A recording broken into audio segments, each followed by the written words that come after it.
La frecuencia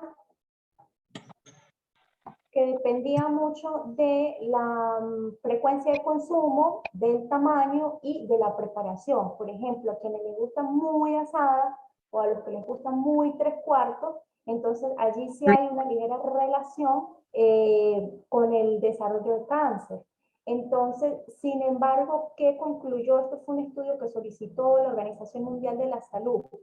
Y la empresa que se encargó de hacer la investigación dijeron, sí, nosotros vimos un ligero aumento en el desarrollo de cáncer de colon en aquellas personas que consumen carne e hicieron la acotación con respecto al tipo de cocción. Pero ellos dejan a criterio de cada país establecer sus políticas de alimentación sobre la regulación del consumo de carne. Entonces, hasta allí, pues digamos que quedó esa parte. ¿Qué se debe tomar en consideración también? Que hacer políticas de alimentación asociadas a los hábitos de alimentación de la población a veces resulta complejo, porque la manera que se utiliza para obtener la información a veces resulta compleja y los pacientes a veces tampoco son sinceros en sus respuestas. Entonces, de pronto, basarnos en establecer ciertas guías o ciertas pautas de alimentación cuando no estamos seguros de la metodología por la cual se obtuvo la respuesta, entonces resulta complejo, ¿sí? Bueno, voy a presentar acá. Pues ya la hago Mariano, administradora. Jesús, si me autorizan compartir, gracias. Un segundo. ¿Dónde está el primero? ¿Dónde está?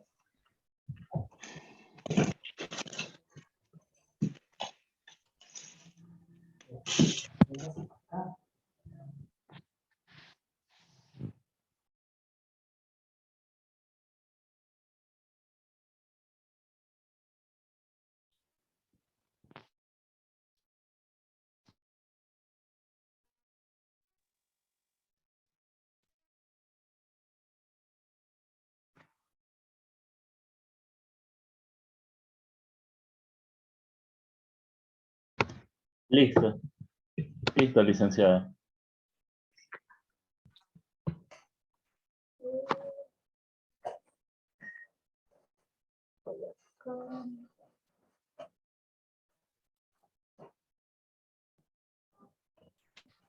Bueno, en esta segunda presentación me costó, digamos, que un poco definir el tema porque la solicitud de los muchachos era el abordaje nutricional de 2 patologías, pero sentí que podía ser como un poco más de lo mismo, ¿cierto?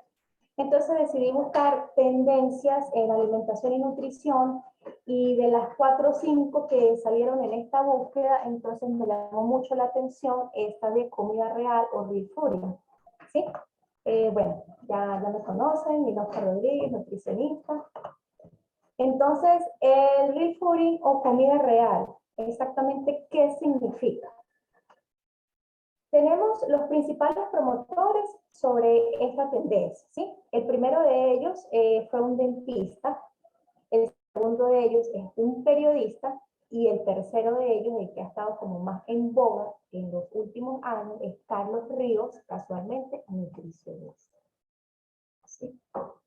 Entonces, ¿quién inventó este término? Inicialmente fue este canadiense dentista quien habló de los efectos perjudiciales de los alimentos ultraprocesados en el año 1939.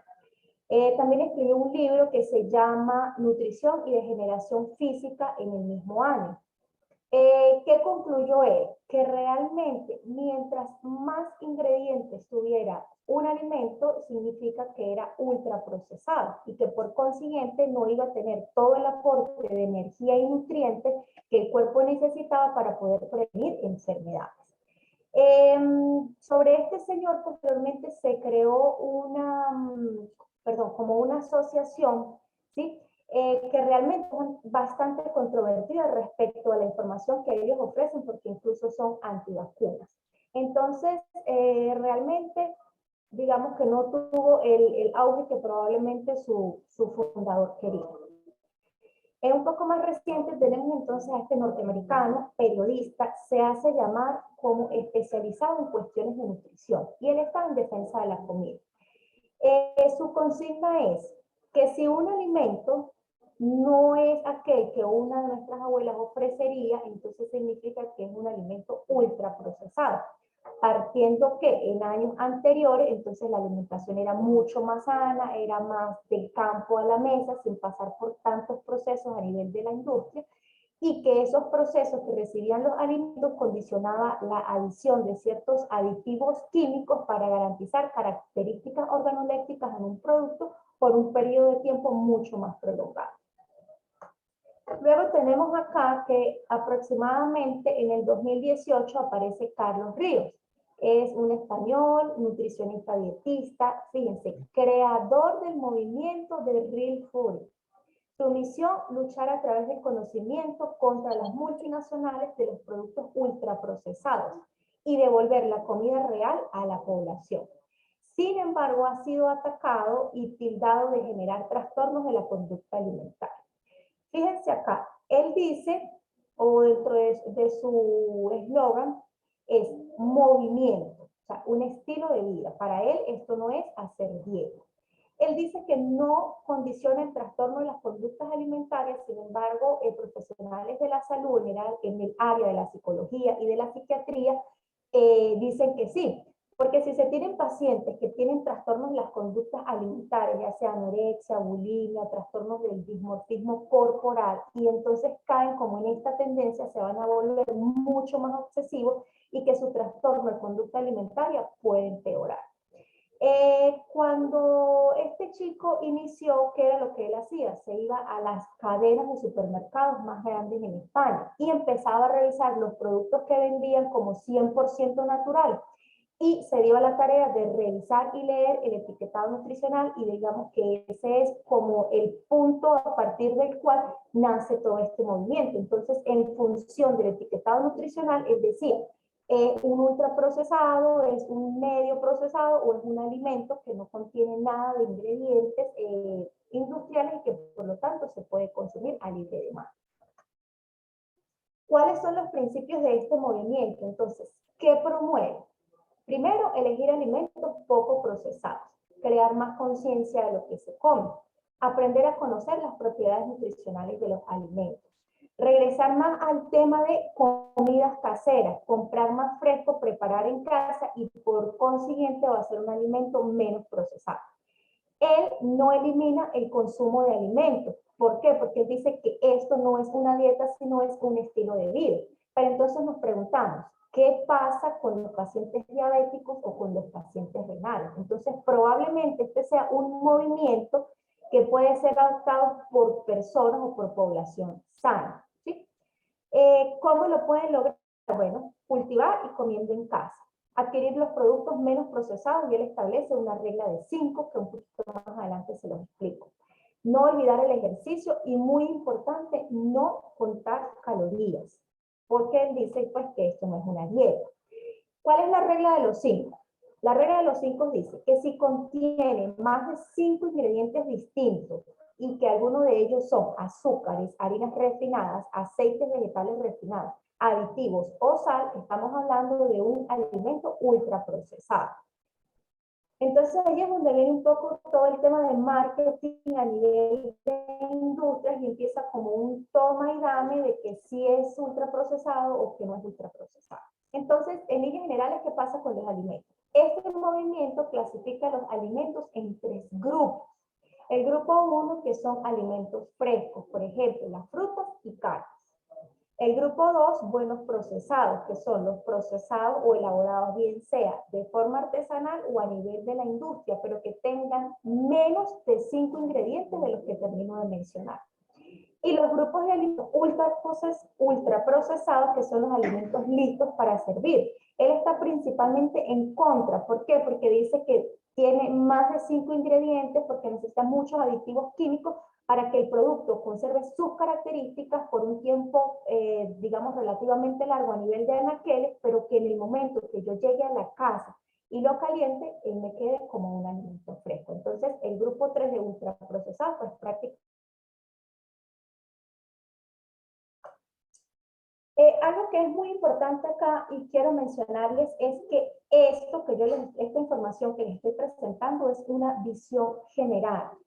Yo no digo que apoyo o que estoy en contra, porque realmente hay que saber cuál es el paciente, cuál es la persona que va a adoptar esto como un estilo de vida. Y dependiendo de, pues lo ideal es generarle conciencia y explicarle exactamente, pues como dicen por allí, en qué se está metiendo. En función de esto, es muy importante saber de dónde viene la información, como les terminaba de explicar en la presentación anterior. Fíjense, si yo coloco los principios del real fooding, me aparece menos resultados, 20.000 resultados en 40 segundos, pero tomen en consideración las direcciones a través de las cuales se ofrece esa información. Probablemente sean artículos de opinión, probablemente sea alguien que le interesó el tema y dijo yo voy a publicar, pero que de pronto la base científica o el conocimiento que se necesita para saber si es viable o no, pues queda uno como en el aire. Por acá les presento una forma a través de las cuales uno puede obtener información confiable. Estos son bases de datos que probablemente los pacientes desconozcan, porque realmente en estas es donde el personal de salud tiende a buscar informaciones o investigaciones relacionadas con un tema en específico y que nos permite a nosotros, a través de la evidencia científica y del rigor metodológico, saber qué tan confiable es o no aplicar ciertas o determinadas conductas, no solamente en alimentación, sino en medicina, en cualquier enfermedad en general. Sin embargo, yo hice una pequeña búsqueda, coloqué el término, fíjense que me dice que hay 93 resultados, pero realmente no es la palabra que yo necesito, sino simplemente él me hace como una analogía de algo similar y me lo demuestra. Pero al clicar cualquiera de esos artículos realmente no guarda relación con lo que yo estoy buscando, lo que estoy presentando en este momento.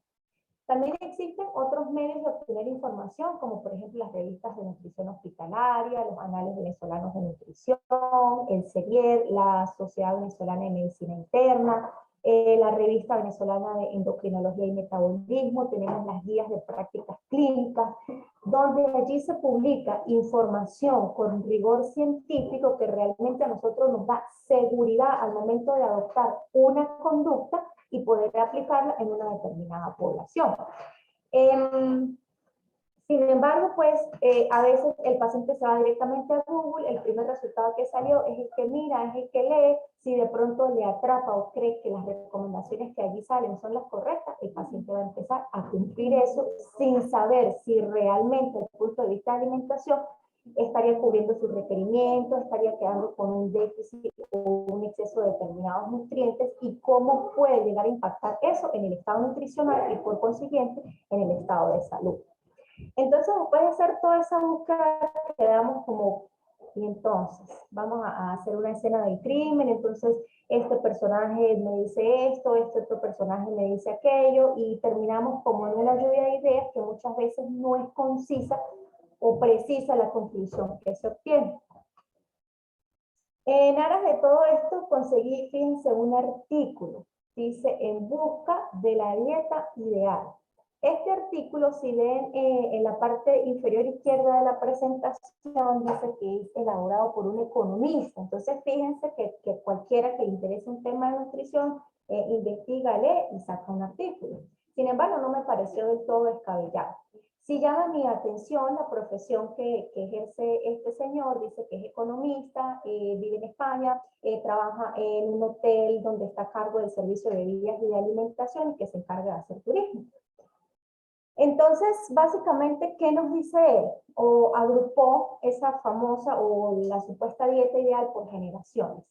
Nos dice que una generación X va de 1960 a 1980. Allí inicialmente, ¿qué se tenía? Que la dieta era base del sistema de puntos. Y muchos alcanzamos a ver, algunos familiares con unas listas sumando, si me como estos son 3 puntos, este es un punto, estos son 8 puntos. Y según como el total que les establecían, sabían cuál era como el total de puntos que debía llegar en un día. Más o menos en esa misma época salió la famosa dieta Atkins. Esa Atkins prácticamente pasó o tomó a los carbohidratos como el enemigo nutricional. y entonces empezó a estimular una disminución progresiva y hasta extrema en los carbohidratos. Incluso, pues anteriormente se manejaba pirámide de alimentos y la base de la pirámide eran los almidones. Entonces, con esta dieta, los almidones pasaron prácticamente a los primeros escalones de la pirámide, es decir, donde el consumo era completamente reducido.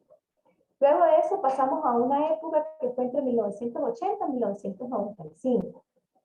Tenemos a Anthony Robbins, quien relanzó como dieta ideal y energética. Y esa dieta se basaba en no mezclar el consumo de las proteínas con el consumo de los carbohidratos. Hacerlos básicamente en comidas separadas. Y esto iba a traer como consecuencia que se liberaran ciertas enzimas que iban a estar destinadas únicamente a la digestión de la proteína, y en el momento que se comiera el carbohidrato, entonces iba a pasar exactamente lo mismo. Y que esto podía generar una mejor relación respecto al peso.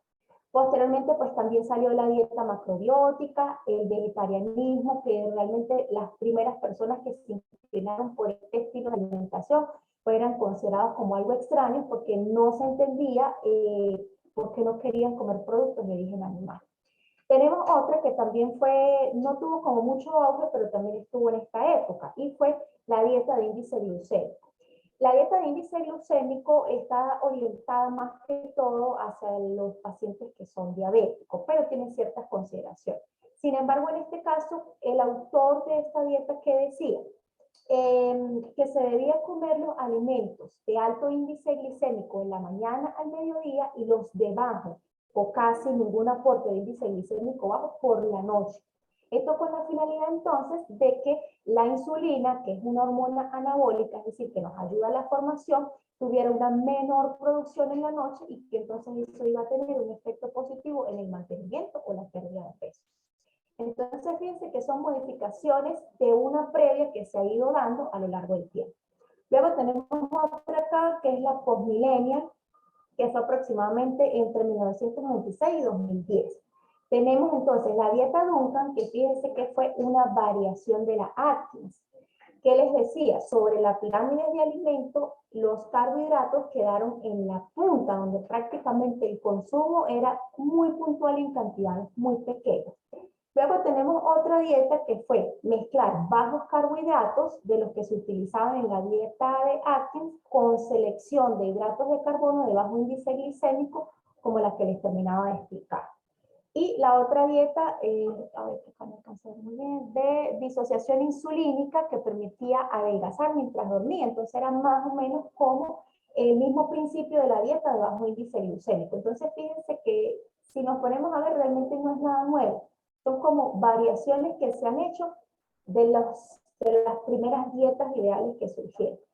Y por último, ¿qué es lo que se tiene? Que se ha mantenido desde el 2010 y se prevé, sea una tendencia hasta el año 2025. Entonces está la dieta paleo, está el veganismo, está el tema de superalimentos, que también está mucho en boga, la dieta antirreflujo, el ayuno intermitente, y por último, mire que tenemos el real food. Con respecto a este tema de superalimentos, también es importante porque es más de las industrias procesadoras de alimentos, buscan uno o varios que tengan una mayor concentración de un determinado nutriente. Por ejemplo, este es más rico en flavonoides, este es más rico en vitamina E, este es más rico en vitamina C o en fibra. Y le aplican una serie de técnicas, ¿sí?, de la industria alimentaria para concentrar ese nutriente. Y decir que entonces, por ejemplo, en una cantidad de 10 gramos, yo estoy consumiendo 20 gramos de fibra o de flavonoide. Entonces, ese es más o menos el principio básico del superalimento.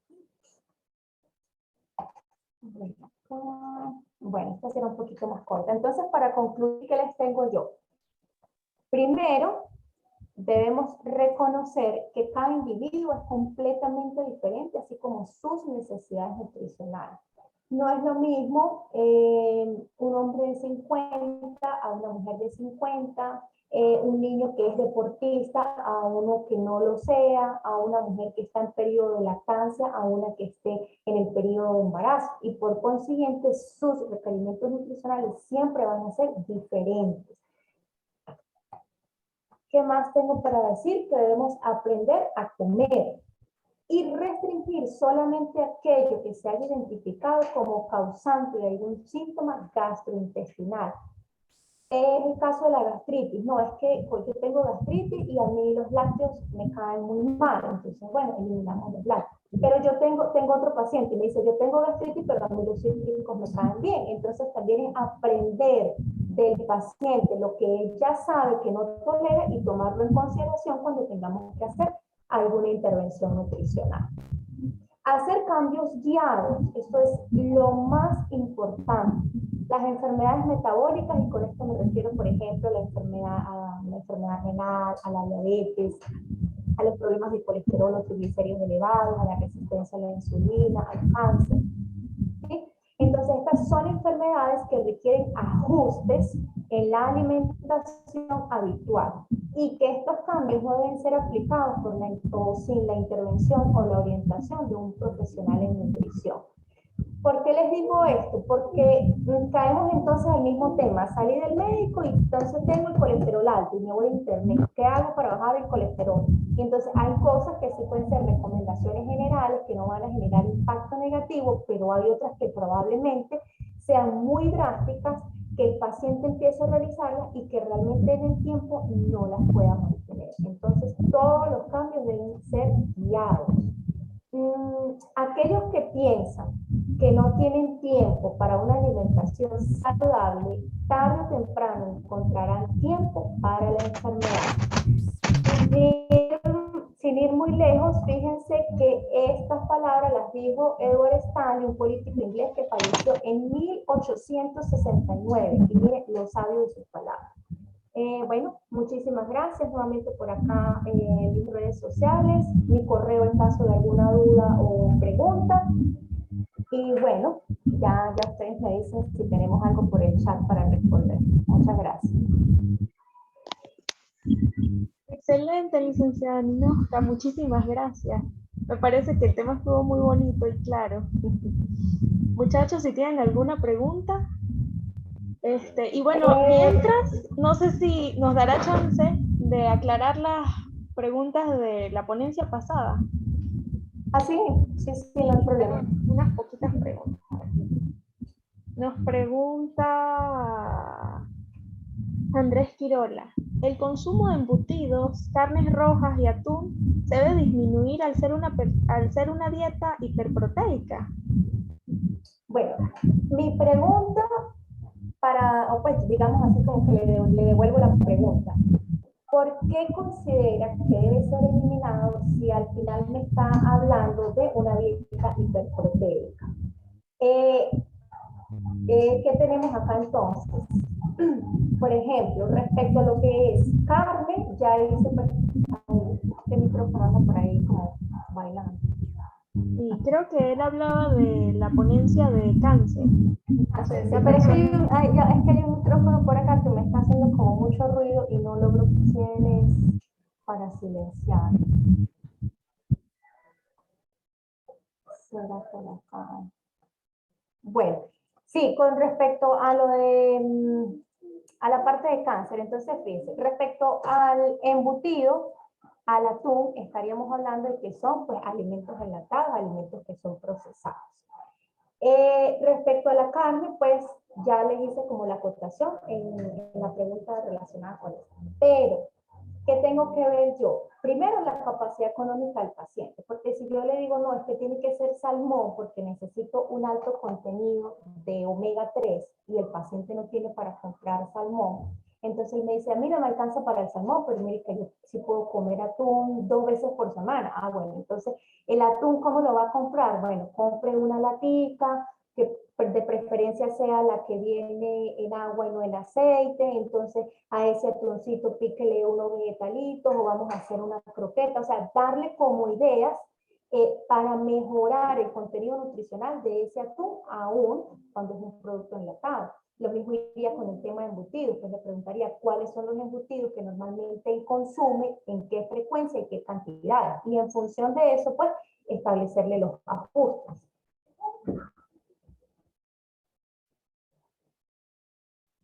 Excelente. Él volvió a escribir en el chat. Su pregunta era si era necesario disminuir el consumo de embutidos Carne y atún al ser una dieta hiperproteica. Sí. Creo que ya. Pero fíjense,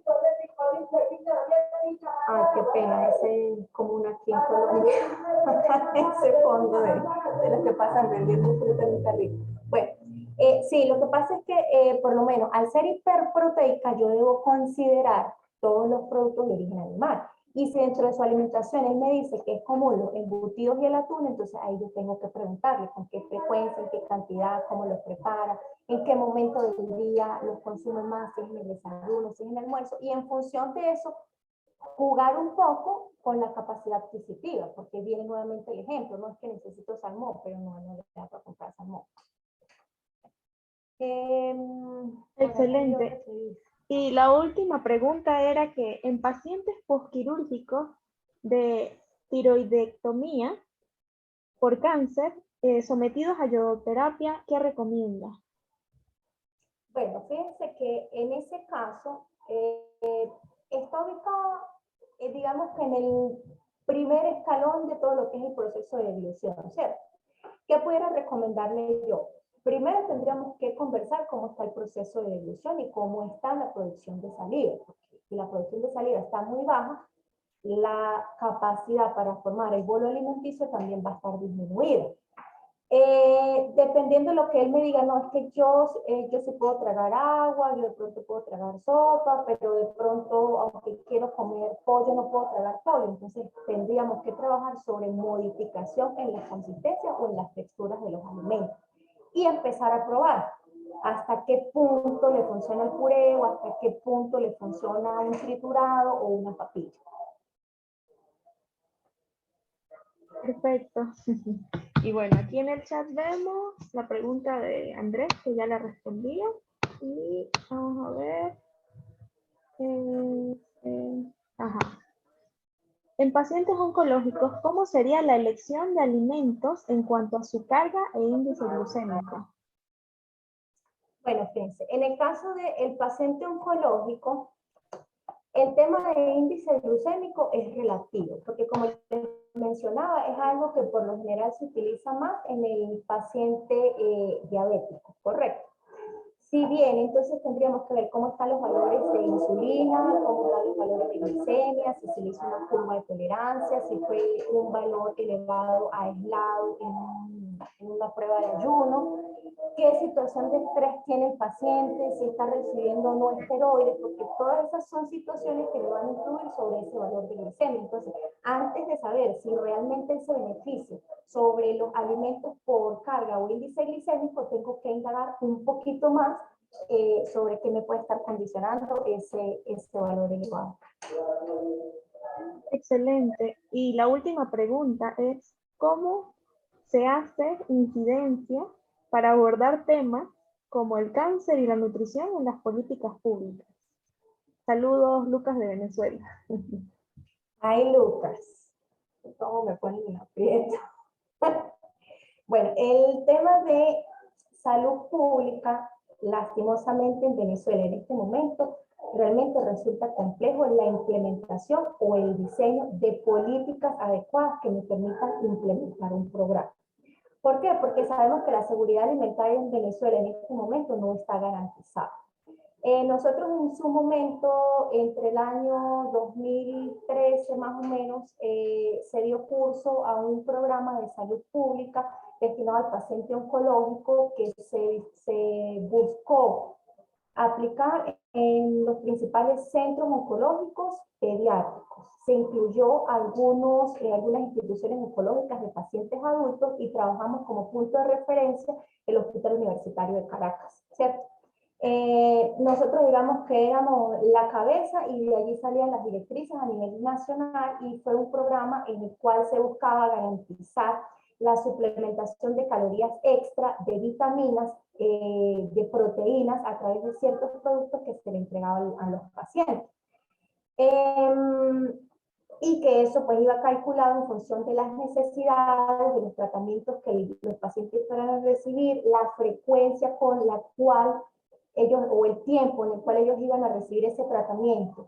Inicialmente, digamos que fue un programa que tuvo mucho apego, mucho cumplimiento, pero como todo, al ser centralizado y tener que vigilar diferentes instituciones hospitalarias a nivel nacional, entonces pues ya uno se da cuenta de ciertas irregularidades que no formaban parte del programa. Entonces eso a la larga que condicionó que fue un programa muy bueno, pero que lastimosamente no logró sobrevivir. Entonces, o sea, realmente es a veces también como hasta cuestión de suerte, digo yo, sin meternos o andar mucho en el tema de situaciones políticas, que de pronto se tenga un buen programa, se tenga alguien que diga, sí, le vamos a apuntar, este programa va a dar, este programa va a salir, y tener la posibilidad de ejecutar. Carla, sobre dieta paleo, lamentablemente no manejo información.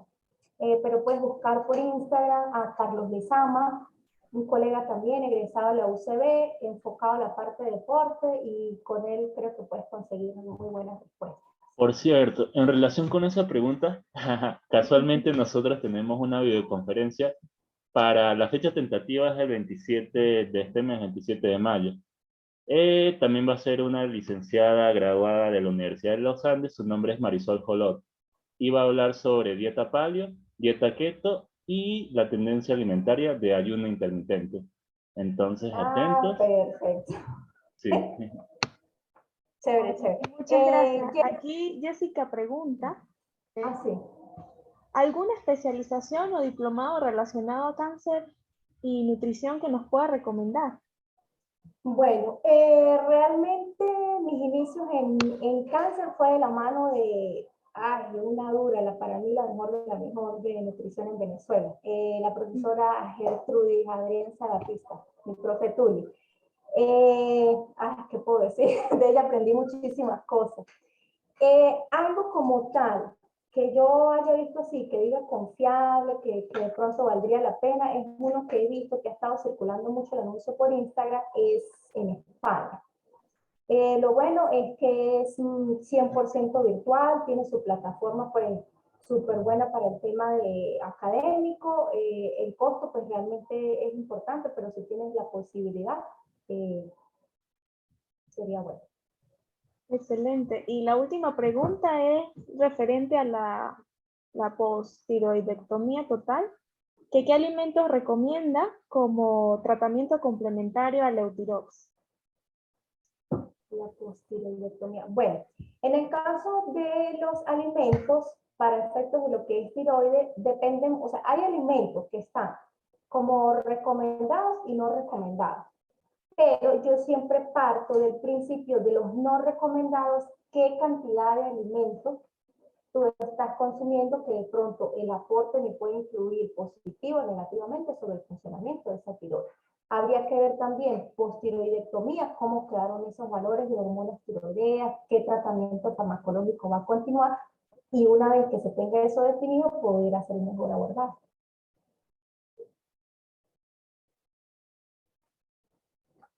Perfecto. Y para finalizar, ¿cómo se llama la Academia del Diplomado en España, licenciada? Si de pronto me puedes colocar un mensajito, porque en este momento de verdad no recuerdo el nombre de la universidad. Bien sea por correo, por el Instagram, y en lo que yo tenga la información, pues te la hago pasar por allí. O con los muchachos, pues para que quede de dominio de todos en caso de que les llame la atención. Ay, muchísimas gracias. Sí, de verdad todo estuvo excelente, como siempre. A mí me encanta la manera como la licenciada Ninosca siempre da sus ponencias, porque es muy concisa y completa, y la información es valiosa porque es fundamentada en la ciencia, en estudios, en evidencia científica. Y esto es muy importante. Y siento que en este sentido nosotros conectamos porque nuestro proyecto es fundamentado en la ciencia, porque somos estudiantes de medicina, entonces estamos como muy sujetos a esta parte, a estudios evidenciados y que tengan alta evidencia para transmitir una información que ya con estos estudios se ha replicado y se ha comprobado que es cierta, y no decir falacias ni ningún tipo de mentira. Excelente. Sí, realmente para mí esa parte también es supremamente importante, porque es la única forma que uno tiene de derribar mitos. Si yo no me instruyo, si yo no estudio, si yo no leo, el paciente llega y me dice, no, es que 2 más 2 es 5, y yo a veces no tiene razón, cuando yo sé que en realidad es 4, pero no sé cómo hacerle cambiar ese pensamiento. Entonces, esa es una parte muy importante y en última instancia nuestros pacientes van a ser los más beneficiados. Yo pues súper agradecida, siempre que me toquen la puerta con anticipación, yo les puedo colaborar. Muchísimas gracias. Muchachos, y los que quieran activar la cámara para tomar una foto antes de que se acabe. Y bueno, nos retiramos a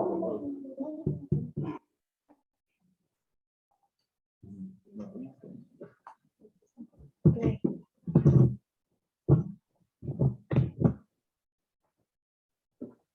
Ajá. Bueno.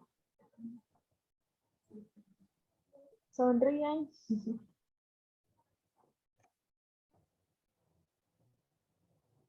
Bueno, perfecto. Muchísimas gracias a todos por participar. Estamos muy complacidos con la ponencia el día de hoy y por tenerlos aquí presentes. Nos vemos en las redes sociales y muchísimas gracias. Que tengan feliz tarde. Igual, chao. Bueno, chao.